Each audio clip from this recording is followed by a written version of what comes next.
Welcome into our Thanksgiving edition of the X106 podcast. We'll have Devin Albertson, Jonathan Bynum, Trevor Maeder, and Sean Nienow as we talk about the Chiefs' offensive woes, Lamar Jackson's Heisman hopes, and are there any good kickers in the NFL? This is up next on the X106 podcast. Here we are on the X106 podcast. We're going to start with the Chiefs' offensive woes. Sunday they scored 17 points against Tampa Bay. Before that, 20 against Carolina, 19 against Carolina. They scored 30 versus the Colts' pathetic offense, 27 versus the Saints, and 26 for the Raiders. But the last few weeks haven't been able to get over that 20-point. Got it once, but guys, just what's wrong with this Chiefs' offense right now? Quite a few things. Alex Smith has not only not progressed, he's regressed significantly. I heard a stat today. He's on pace to only throw for 14 touchdowns and like 3,200 yards. Now, if we're playing in like 1971, those would be great numbers. But in 2016, he should be throwing for 3,800 yards and at least 20 or 25 TDs. So that doesn't help. Injuries, we lost Jamal Charles, obviously. Jeremy Maclin's been dinged up. Travis Kelce's been playing good, but I still like to see more out of him if he's one of the best tight ends in the NFL. The play calling at times has not been great this year. You don't like the tight end reverse the goal line? No, and the hungry elephant play I liked because it worked. Because that was the only reason we liked it. That was a third down play, right? Don Terry Poe? Yeah, I think so, yeah. And that was right after they ran the reverse. Yeah, if Don Terry Poe gets stopped right there at the 2-yard line and we have to kick a field goal instead of scoring a touchdown there, I really hate that play. So the play calling hasn't been the best at times. The interception yesterday with Alex Smith, that was a bad throw by Alex, but I'm not sure that was the right play call either. Spencer Ware wasn't having a great game, but he wasn't having a terrible game. I think Spencer, I don't know, was on second down or third down. That was on. It was on second down. Only wasn't second it? down, and he had already run for like 3 or 4 yards on first down. So just give it to Spencer Ware, and you try to never throw it over the middle in a goal line situation. Didn't we learn something from the Seahawks? Okay, I get that you don't want to throw over the middle, but I at least like to call the throw into the end zone because for some reason we get to the 5-yard line, we want to throw it short of the goal line every time.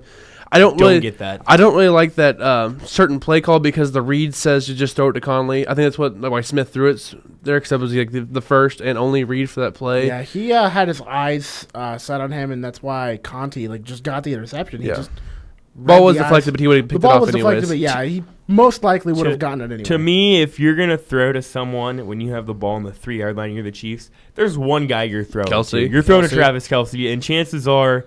Or Conley on like an out route or something big, but you got to put it somewhere where only the receiver can get. When you're throwing over the middle like that, he's got 2 defenders on him.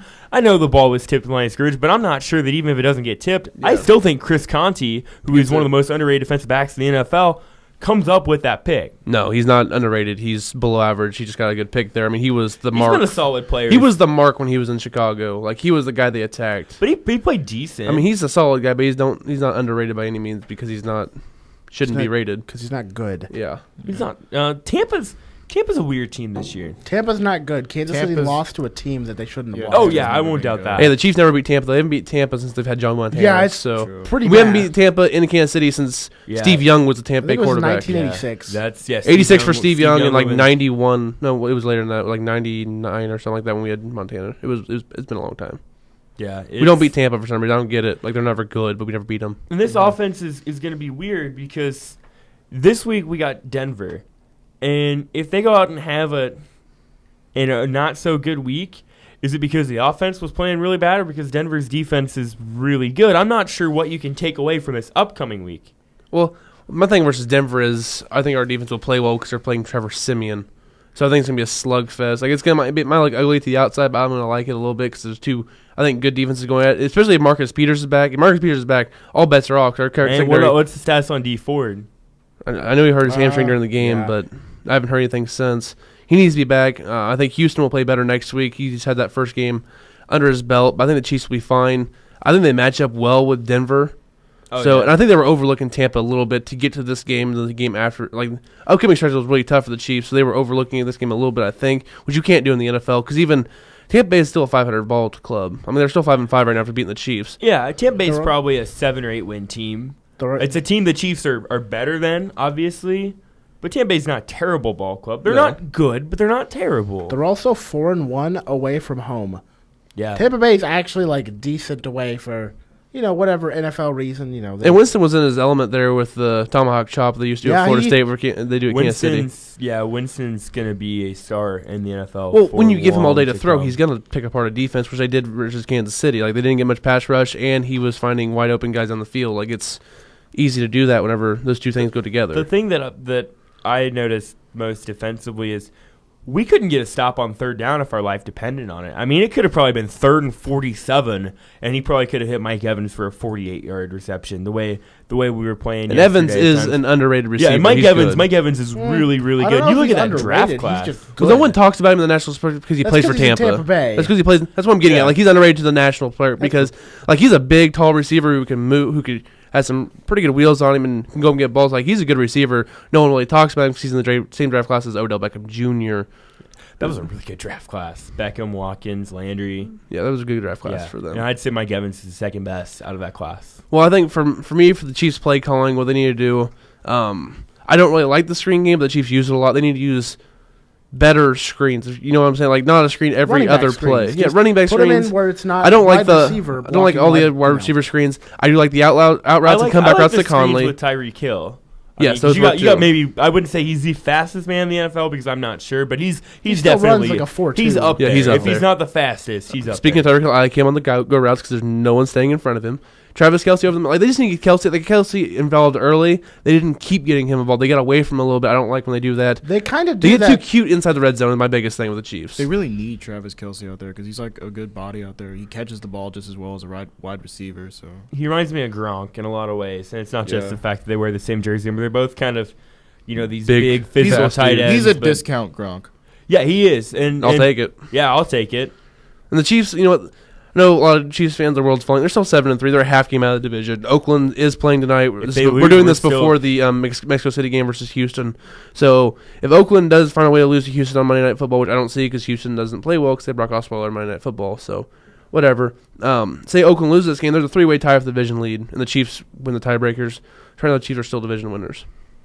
It's going to be interesting. I mean, the next couple of weeks are a difficult couple Denver, weeks for them. Denver, at Atlanta versus Raiders. This is a big 3 weeks for the Chiefs. And that's on the Oakland game's on Thursday night, am I right? Yes, it is. So you're going from at Atlanta to home on a Thursday. So I don't know. I mean, this is going to be a telling 3 weeks. If we come out 7-6, which I don't think will happen, but could, I'm going to be concerned. If we come out 8-5, I'm not going to be. I think Chiefs are fine, especially for the wild card because next best team is Miami, and I still don't trust Miami because they just barely went to LA and beat the Rams. Miami hasn't Jared really, Goff's first Miami really hasn't played anybody. I mean, so that's just like this is like just looking forward to any possible teams that could maybe get into the wild card discussion. Like they're already game out, but I don't believe in Miami. So that's the Chiefs. They fix their offense. They'll be fine because I still trust their defense. We'll come back with talk about the NFL and how kickers are awful again. So we'll be back here on the X106 podcast with Devin Albertson, Jonathan Bynum, Trevor Maeder, and Sean Nienow. And we are back here on the X106 podcast. Devin Albertson, Jonathan Bynum, Trevor Maeder, and Sean Nienow. As we're talking about some kickers in the NFL, they missed 12 extra points on Sunday, breaking a post-merger NFL record, continuing a mid-season spike that's highlighted efforts to make the kickers' job more difficult and extra points, and it's working. They've missed 18 in the last 2 weeks. Missed 6 in Week 10, of course, so that's just a lot. What do you guys think about right now this extra point fiasco? I love it. Best thing, the NFL moving the extra points back is the best thing they have done since instant replay. Because you look at beforehand, I think the conversion percentage rate for the NFL field goals or extra points were like 99.4%. No, that's dropped about 5%. And now it's to like 94.8%, so that's almost a 5% drop. It, obviously extra points still aren't like super exciting, but it adds a little bit of intrigue to it. I said last year when they moved them back, we're going to have a playoff game that's probably going to come down to a missed extra point. Lo and behold, AFC Championship game, New England scores on the first drive. Steven Gostkowski, who is, for my money, probably the best kicker in the NFL, shanks an extra point. He missed one yesterday Sunday, by the way, too. Yeah, absolutely. Shanks an extra point. Then later in the game, they're down by 8 instead of 7, so they have to go for 2 against the Denver defense and can't get it. If he makes an extra point early on, it's a tie game. Who knows what happens in that one? So I know a lot of people don't like it, but I love it. I like it too. What do you got for me, Sean? Another one that pops to mind is the Vikings. Man. Just got rid of their kicker, Blair Well. And then Kicker Blair Walsh. Forbath misses an Missed extra one. point. And I mean, Blair did miss 3 last week, so that's a bit exceptional for a guy. But I mean, like, this is going to start to happen, and I enjoy it because we in Kansas City have a guy by the name of Cairo Santos who he's pretty good playing at those. very, very well. And I mean, I don't kick for my job. I don't like I haven't kicked a football, but I don't imagine that it can be that hard to kick a 35-yard field goal if it's your actual job. Like, if you're doing that every day, you wind, and yes, they can block it. So that has also factored into some of the higher numbers, because I think 2 or 3 of them were blocked yesterday. So, teams are starting to, find out what teams do to, like how they kick it and like which guy they can target. But I mean, it is crazy. Cairo Santos is 19 of 20 from extra points. He's missed one this year. There were some growing pains with Cairo, though. His rookie year, if they would have had that rule, he probably would have missed more. Has he missed an extra point this year? That's 19 of 20 this he year. missed he missed one against Oakland, and then did he miss 1 or 2 last year? I remember. I think 2. But if his rookie year, he probably would have missed 4 or 5 because there were some growing pains with Cairo. He missed 2 last year with 19. He was 39 of 41 for 95%, which is like league average. That. So I found this statistic here according to the Monday Morning Quarterback. Between 2010 and 2014, 37 of the 6,153 extra point kicks were missed. We had 12 yesterday. That's a third in 1 week. Didn't they change it between 2014 and 15? It was last season was in the first year. Okay, so he went 38 for 38 in 2014. Good. Yeah. Thankfully, they were at the 2-yard line. So who knows what it would have been like if it had been back there further. But I like it. I don't want to see kickers missing every extra point. And I'm not overly alarmed by them missing 12 extra points. Yeah, and the year before that, Ryan Suckup went 52 for 52. They so never missed them. Like, we went 90 straight free extra points for the Kansas City in 2 years without missing one, and then they missed 3 over the last 2 years now. It's just, I think he missed one against Houston on opening day, and then one against Oakland, and then he missed one against Oakland earlier this year. So, and I think didn't Robbie Gould miss 2 yesterday? And yes, Robbie Gould for the longest These are the time. kickers who missed field extra points yesterday. Bengals kicker Mike Nugent missed twice. Connor Barth for the Bears missed once. Matt Prater missed once, which was kind of surprising. I think Jaguars his was blocked, though. What? I think this was blocked, so it's Jacksonville. Jason Myers, he missed one. Vikings. Kaya Forbath, he missed one. Robbie Gould for the Giants missed twice. Cleveland Browns, Cody Barkey missed once. Goskowski for the Patriots missed once. Hauschka missed once for the Seattle, and Hopkins for Washington missed once. A lot of missed extra points. Which is why I am totally for whenever Mike Tomlin goes for 2, because you try to get ahead of the game. And I love it. And even if it doesn't work, you go for 2 again. I know you're trying to chase those points the rest of the day, but if you get ahead and you have a great quarterback like that, I'll take my chances with that instead of missing an extra point and having no chance to catch up anyways. I couldn't agree more. Pittsburgh was one that had a lot of kicking troubles last year. Was it Sean Sweezum or they had 2 or 3 of them last year. I think it was Shane Graham was one that was struggling for him, and they finally just said, hey, we'll go for 2. And then you even saw last year on Monday night where they were down by a field goal with a couple seconds left from the 2-yard line, and they said, no, we would rather trust Le'Veon Bell with the ball in the Wildcat. So it adds a different intrigue to it. It gets it more into the mind game. And another thing I love is the new, well, I guess it's not new, it was implemented last year with the extra point rule, is where if you block an extra point, it's 2 points. We saw that a couple weeks ago, and it changed the game. If you don't step out of bounds, it shouldn't have probably been a 2-point conversion.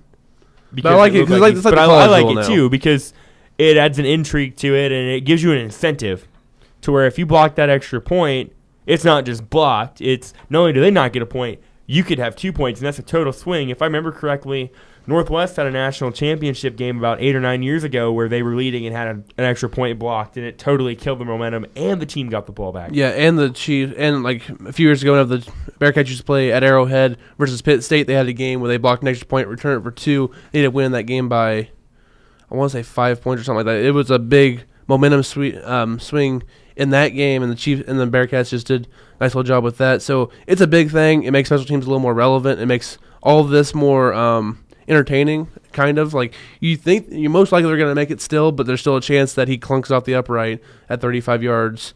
And it's going to make the kickers, I think it's going to eventually make them be better because they're going to be more challenged with these. They're going to focus more time on it, I think. I would like to see him start maybe not putting it at the 15-yard line in college, But maybe putting it like the don't mess 8-yard with college line or kickers. the 10-yard College line. kickers are bad enough. That's already Hashtag college kickers. except for Simon Matisse, and we love him. Here's the thing about kickers. Roberto Aguayo is pretty good. Here's the thing about kickers, though. Like, they only have one job, but it's a very important job. It can make or break a game. And even though it's only 1 point, those point-after attempts are super important.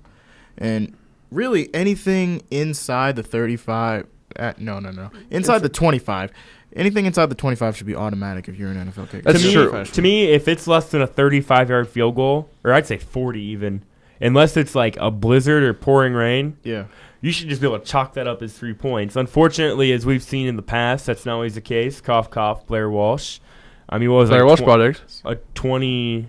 It was less than an extra 27 point. It was like a regular extra point. In Yeah, the it old was. rules. It was like a 26 or 27 yarder, I thought, which should be a chippy for a pro kicker. So it adds an interesting intrigue to it, and I really like it, and I'm totally fine with it. At first, I wasn't sure what I'd think of it, but it's changing games, and we're getting to the point where here, guys, in a couple weeks, we're going to start having games where maybe if you're playing in Cleveland or Buffalo or Chicago, you might have 10 inches of snow. You ain't going to see teams trying to kick extra points because there's going to be no chance of making them.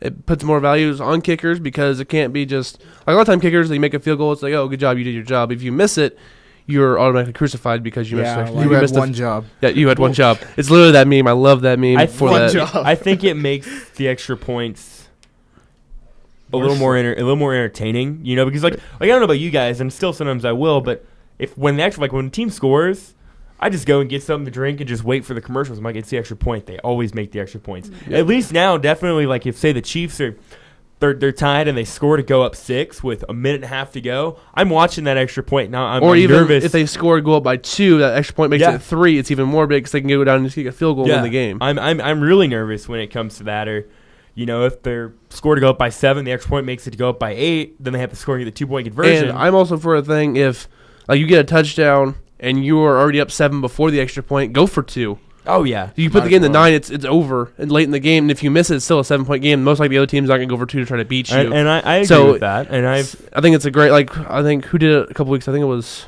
Seattle or something. I did that versus New England and tried to win the game automatically. And some people are like, why did you do that? It's like because it's smart. It's a win-win. Either way, you're either tying it overtime or you already win the game. I mean, Yeah. you take that chance at Foxborough. Oh, yeah. On the road against Tom Brady. Yeah, that's a good call. So I like it. Hopefully we see more of it. What was it, 12 missed kicks? I hope there's 13 12, next week as long as Cairo Santos doesn't miss one of them. All right, so that's our thing. We like actually makes more interesting for the NFL. We'll come back with some Lamar Jackson, and is he still the Heisman favorite after their 36-10 loss against Houston on Thursday Night Football last week? Here on the X106 podcast with Devin Albertson, Jonathan Bynum, Trevor Maeder, and Sean Nienow. Here on the X106 podcast, we're going to talk some Lamar Jackson and the Heisman for college football after our 2 NFL topics earlier. As is Devin Albertson, Jonathan Bynum, Sean Nienow, and Trevor Maeder. Okay, guys, so Lamar Jackson, Houston, and Louisville lost to Houston 36-10 on Thursday Night Football. Lamar Jackson was sacked, I think, 11 times. Yes, he was. Just kind of talk about, do you guys still think he is the Heisman favorite? Because personally, I guess I'm going to start first because I just want to go on a little soapbox here. He should be the Heisman favorite still. I don't care they lost by 26. Like, it's not good for him. But he's thrown for 3,109 yards this year with 28 touchdowns, 6 interceptions, 57% completion percentage. He's rushed for another 1,300 yards and 19 touchdowns. He is still by far the best player in college football. I know he's not making the playoff now, but it shouldn't matter much. He's still the best player, which is what the award goes to, not just the best team with the best player on their team. That's just me. That's kind of what it went to last year, though. Well, that's what it normally goes to. Derrick Henry, like I said on Weekend Sports Kickoff, if I was voting, I probably would have put Derrick Henry 4th on my ballot behind McCaffrey, Watson, and Baker Mayfield. So if we're going by that logic, I would say he's probably not the favorite. It's probably Jalen Hurts, even though I'm with you. I think Lamar Jackson is the favorite because it was one bad game, and like we talked about Friday, his O-line didn't help him out any. And it's not like anyone else came out after that loss and just tore stuff up. That's the big thing. There's no number 2. If Deshaun Watson would have went out and Well, thrown there is, for, but- if Deshaun Watson went out and thrown for 600 yards, and There is a number 2. Oh, there is. Who's number 2? Who's number 2 in the Heisman right now? Because there's like 8 guys. No one can Donnell agree. I on. would say Humphrey's Donnell. number 2. If you're gonna go anyone other than Lamar Jackson, I say San Diego State's Donnell Humphrey, but No chance he San wins Diego it. State. No, I mean, exactly. I don't think But he you look at wins. his stats. I mean, they're not bad, but I would vote They're Lamar not Jackson. close to Lamar Jackson. No. Baker Problem- Mayfield? No. No. They- Jabril he's not Peppers? close. No. Jalen Hurts is number 3. D.D. Westbrook, the wide receiver from Oklahoma, he's actually having like a very, Yes, very he is. good He's really year, good. but he's number 4th. Deshaun Watson is 5th.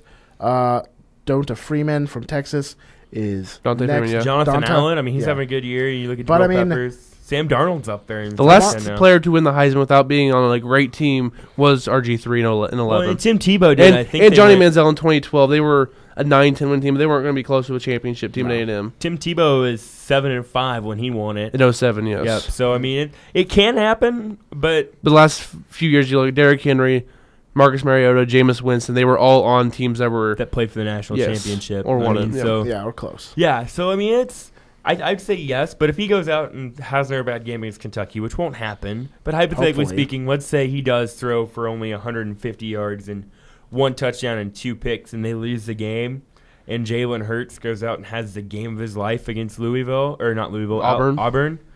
You'll probably see more people making the persuasion to Jalen Hurts, but to me, still, it should be the overall frame of work.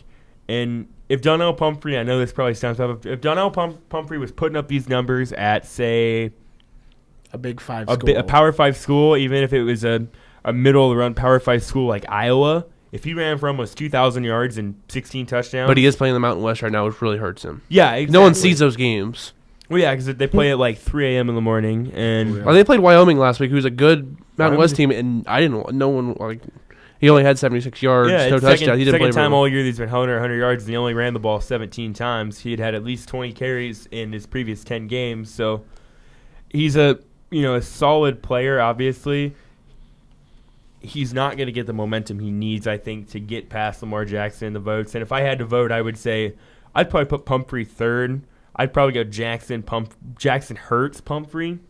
Because Jalen Hurts is a stud, and for only being, he's a true freshman, redshirt freshman? Yep, true. Yep. True freshman. Who Jalen, is? is Hurts Jalen sophomore? Hurts. No, he's a I think He's a I'm true pretty freshman. sure He's a true freshman, Yeah, yeah. Jalen Hurts will be back there. Just like next Lamar year. Jackson's a true sophomore, which is crazy. Those two are that So good. those two could be 1-2 this year and 1-2 next year. Who knows what order? But my vote would be Lamar Jackson. It's not the end of the world. It was not like he played awful. His team just played awful. Yeah, if I you think- get sacked 10 times, it'll 11 times, yeah. That's the 11 O- times even better. That's the O-line's fault. Yeah. Most Well, I I watched mean- part of that game. Zero Yeah. blocking. I mean, you can still put some blame sometimes on the guy. Like you can't throw the ball away a few times. Yeah, you can take 1 or 2 sacks, but if you get up to 11, it's like, okay, yeah, your offensive line just didn't even show up What are you today. guys doing? Yeah, and I'm reading something here that Joe Tessitore of ESPN, who runs Heismanology, said that 52% of the voters in the poll that they use were considering to change their ballot after Louisville was blown out at Houston, but some voters told Tessitore that they are putting more of the blame on Jackson's O-line than they are him. I mean, because you look at 211 yards, a touchdown. He didn't have a great game, though. No, he didn't have a great game at all. 33 yards rushing, like 25 But like carries. I said, you go back and you look at what everyone else that's in there did really. Donnell Pumphrey, if Donnell Pumphrey would have ran for 250, 300 yards and 5 touchdowns, then yeah, you could probably make the argument that it's Donnell Pumphrey. If Jalen Hurts would have went, well, they were still playing Chattanooga, so I'm not sure about that. Chattanooga did put up a fight against They Alabama, did. though. They're in the They did FCS lead, championship. Were they like- lead at the end of the first quarter? I don't think it was the end of the first think quarter, at but I one think point- it was like halfway through the first. Chattanooga still had the lead, and the final score. Chattanooga was still, they went 8-3 this year. It was a loss to Alabama. They're in the FCS playoffs right now, and I want to think, like, I watched them play. The mocks are pretty good. D.D. Westbrook last week against West Virginia, 2 catches for 100 yards. That's a good day, but I you don't. should just throw to him way more often. It's West Virginia. He was wide open. I don't think so. Weren't you the same guy that said West Virginia plays the best defense in the Big 12? It is the Big 12. Yeah. True. Again, best is a very relative term in the Big 12. True, but One was a 75-yard touchdown in the first Yeah. quarter. So, I don't know. I'd say Lamar Jackson's probably still clearly the favorite, but who knows? I mean, like Jalen Hurts. Jalen Hurts has 2 more games to prove himself. Lamar Jackson's only got 1. Yeah. I'm gonna Deshaun go. Watson might have 2 more games to prove himself, although I'm not sure. His ship's kind of sunk a little bit. I've read a report today that they think he might even drop to late first round, early second round. Come to the Be a Chiefs. steal for somebody. the I would, Chiefs. yeah, absolutely. Let him sit. Well, you might. I don't know if you throw him in right away or You let him sit behind Smith, but That's what I say, but there's many people that would probably disagree with me after yesterday. fans are But dumb. I think you never start a. Fans are always dumb. You try to avoid starting a rookie quarterback at all costs. Lamar Jackson reminds me of a young Michael Vick. in a way. Exactly. Like he look at what he did to Syracuse. He ran 200 yards against them Syracuse is in their house. Yeah. He kind of reminds me of a mix of Michael Vick, and then maybe it's because it's more recent, and I've seen a lot more of him than I probably ever did Michael Vick. Kind of like a Jameis Winston in a way. I don't see the Winston as much Jameis because I see more Vic, but I can doesn't kind of like see run as Winston. much. no. But Jameis Winston could. He was just smarter with it. No, Lamar Jackson just like runs. He's like, okay, it's open. No, Winston was more of a. I don't see the Winston thing with Lamar I'm Jackson talking from the passer wise. I don't at all. Winston had a I heck of see an more arm. of that, but Lamar Jackson has a heck. I know he has a heck of an arm, arm. but I feel he's like not as Lamar- accurate as Winston was. I feel like True. Lamar Jackson could play running back just fine. He needs to get a little bit bigger, but thicker, yeah. yeah. If he had a little bit more size, yeah. Yeah, he could. And another guy no one's really talking about now because they lost to USC, but Jake Browning still had a great year so far. He's only a sophomore, and I think he still would have got more, but he wasn't getting much hype before when they were undefeated, and he was having a good year. And now he's lost, so I don't think he's gonna have a chance. But he'd probably be my number 2. I think Jake Browning's really good. Watching him pass the ball out in the Pac-12, he's really good. But he's from the Pac-12. It's late at night. No one. He's also had a few like not good games Yeah. in the past few weeks. does so anyone know who's going to make the playoff? I mean, is there like Alabama, Everybody else is overrated. Alabama, Alabama and Alabama? Alabama. There was one. It was You what? forgot Alabama. and a Big Ten team. It was okay. It was Alabama. Where's Western Michigan? Okay, no. It was Alabama, Alabama's walk-ons, Alabama's girlfriends, and Alabama's High school probably? cheerleading staff or something. It was like 4 things, just Alabama. Because I think No, it was Alabama's freshman team was one. Alabama. Okay, Alabama's a lock. Alabama could lose to 50 by Auburn and win the SEC championship, and they're still getting in, and probably rightfully so. Clemson, if they win out, Yeah. probably whoever wins the Big Ten, you would think.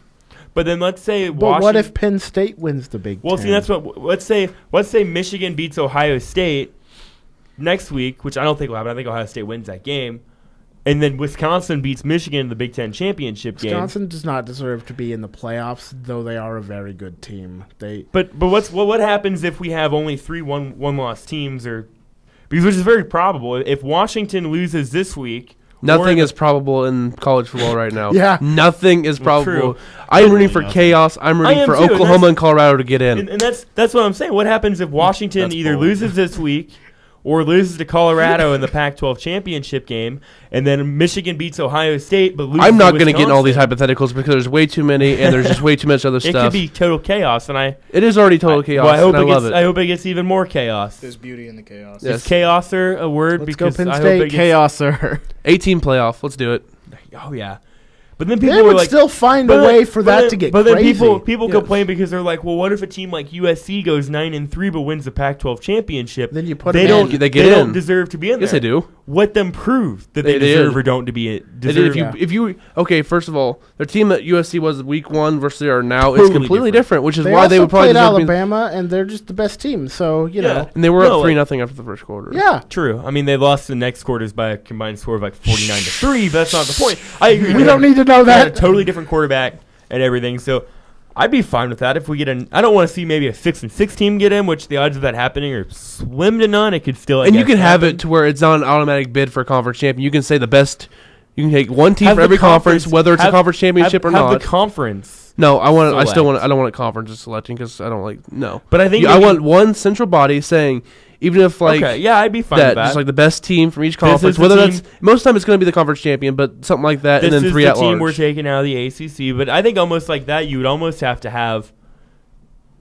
to merge a conference to get. We don't need 20-team conferences. Yeah, and that's the kicker. We It's don't No, not I think gonna this give is you fine. that. This is fine. We can do it like this. It'd be just fine. Who There's would a be simple way to do it. Just Who not would be be able- the 8 to go this year? Right now, it'd be Bama, Ohio State, Michigan, Clemson, Wisconsin, Washington, Oklahoma, Penn State. You're just going off top 8. Which You're is about to which get top even- 8 right now. Things about to get a As lot of right now, that'd be crazier. the That won't top 8 with Colorado and Oklahoma State. With Louisville, would still have a chance to possibly get in. USC at 12. I mean, you would have other teams Well, that have a chance to get in. And right see now. what people don't realize too is, or maybe some people do, Oklahoma State, although I probably don't think they should be in, if they beat Oklahoma, who's ranked, what's Oklahoma ranked right now? 7. 7. And Okie State's 11th. 12. Yes, 11th. Okay, if they beat Oklahoma, they're going to jump up some. Probably not into the top 6, but probably 8. Well, if you look at Oklahoma State, their resume is not great, but also 2 of their losses. One of them was at Baylor by 9. The other one was a fluke thing. They should have actually won thanks to the rest of Central Michigan. They should be 10-1 right now. Exactly, And and if they'd they're have a lot 10-1, better case. they're probably 9th and Oklahoma is 7th. So if Oklahoma State wins, this week against Oklahoma, they're going to jump up, and then who knows what happens the next week. I'm not saying they get I'm not going to get into hypotheticals. There's just way too many. Oh, yeah, there's so way too many. many. We could go all night Western with Michigan. hypotheticals. No, they couldn't. No, there's Just no way kidding. Western We're going to lose Michigan. this week. Western Michigan They're will not lose. even like the highest non-Power 5 Boise school. State is. Yeah, it's Boise State. Western Michigan will lose to Toledo. No, Boise this State's week. not anymore. Mark it down. They're not. Western Okay. Michigan's 14. Boise State's 20. Did Boise State lose this week? They lost a couple weeks ago to Wyoming. Oh, Yeah, really? but wait, They they're weren't they 14th? ahead of? Western Michigan's 14. They might get it. They didn't move at all. They stayed there. Huh? Boise State went up 2 spots. Was that West Virginia was like 21st last week? Yeah, like I could have sworn they were It's 21st. not- Oh, it's AP. 1 second. Yeah, you Yeah, can't trust come the- on. What's AP doing down there? Yeah. Come on, Devin. Never Don't mind, be they're lying 21st, to the Boise's loyal 20. listeners. Okay. Yeah, I Yeah. was And gonna so say. one of those two is going to get into a Power 5 bowl game or a New Year's 6 bowl game because they And take. then they're gonna get rolled. Oh, Boise State. Or Boise Boise State beat State's gonna- Arizona a couple years. That was a good Arizona team. Boise State's also pretty good. They're just Yeah, Western Michigan. If All Western I'm going to say about Michigan- Boise State, I love their field, and it's called Albertson Field, and I love it because my last name. If Western I own Michigan that. gets to Wow. play like, I don't know, maybe Louisville will probably still be in a major bowl game. Yes, they will. If they get to play, can you imagine Lamar Jackson? against They'll be the Western ACC Michigan? bid to a New Year's Day bowl with Clemson Which going I to think the is playoff. the Orange Bowl. Yes. And that's the thing. What's going to happen with the Rose Bowl? I mean, do you Chaos. Go, you probably go Wisconsin or Put Penn Iowa in State. it again. See what happens. No, it's not. no. There was something. Although I read a projection today that Iowa's right now projected to play in the Holiday Bowl. You know they're projecting them to play Stanford. Stanford. Let's I saw go. that and I was McCaffrey's going to be that's like, just let's do this I, again. just like I was petty. scared of that, but I don't know. I guess we'll see. I love it. Well, that's going to be it today for the X106 podcast with Devin Albertson, Jonathan Bynum, Trevor Maeder, and Sean Nienow. As always, follow us on Twitter at X106_sports, as we'll have this podcast tweeted out every time and updates from Bearcat Nation here from Northwest Missouri State University.